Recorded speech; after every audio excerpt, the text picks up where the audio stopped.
Hello everyone and welcome back to Project Ford UK. I'm Danny and today I'm in a car you've not seen on this channel for a while, which is the Ford SportKa. Just before Christmas I was very busy, so I got the car put into the workshop to have a service done and asked them to give the car a full check.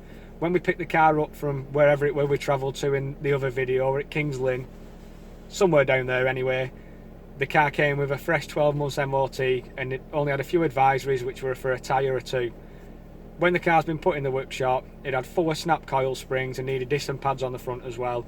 So I've had all that done. I think in all it cost about £600, which is a bit of a nightmare, but I'd rather the car be spot on, which it is now. But unfortunately, over the past couple of days, the engine management lights come on the car.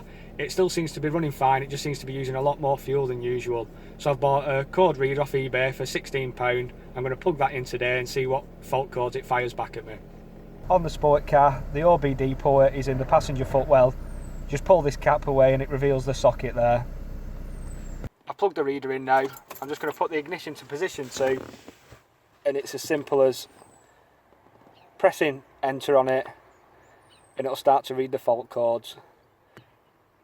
So it's found one code there, so if you press enter it'll let you read the codes.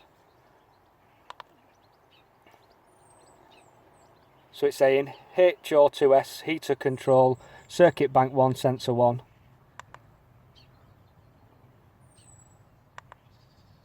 So if I just press enter again now, I can erase those codes and then that should knock the engine management light off. I do know from previous experience that that code there is for the lambda sensor on the KA. I think it's the one pre-cat. There is one after the catalytic converter too, but I'm going to go under the bonnet now and have a look and see if everything's alright with the connection and none of the contacts are corroded.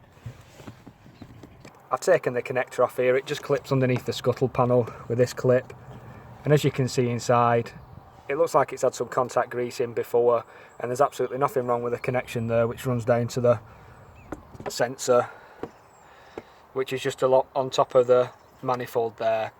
So it looks like I'm going to have to order a new one of them and see how we get on from there. The car does smell quite fuely when it was running them with the door open, so hopefully ordering a new one of these will fix the problem. For £16 it's an absolute bargain for that fault code reader. I'll put the link in the description down below to buy one. It's told me what the fault code is and it's also told me what sensor it is as well. I have done a bit of research before I've done this video about why the engine management light would come on this SportKa, and a lot of the forums and a lot of the posts did point to that lambda sensor that's on top of the exhaust manifold.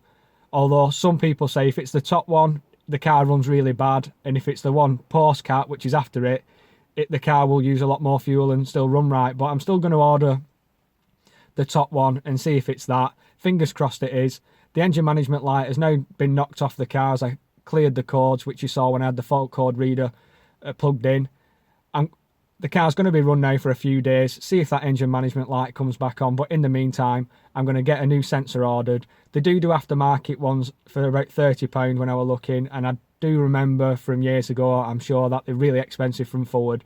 So hopefully there's one knocking around somewhere on eBay what someone's bought by mistake or never used, and I can get one a bit cheaper, because I would still rather put a genuine part on the car.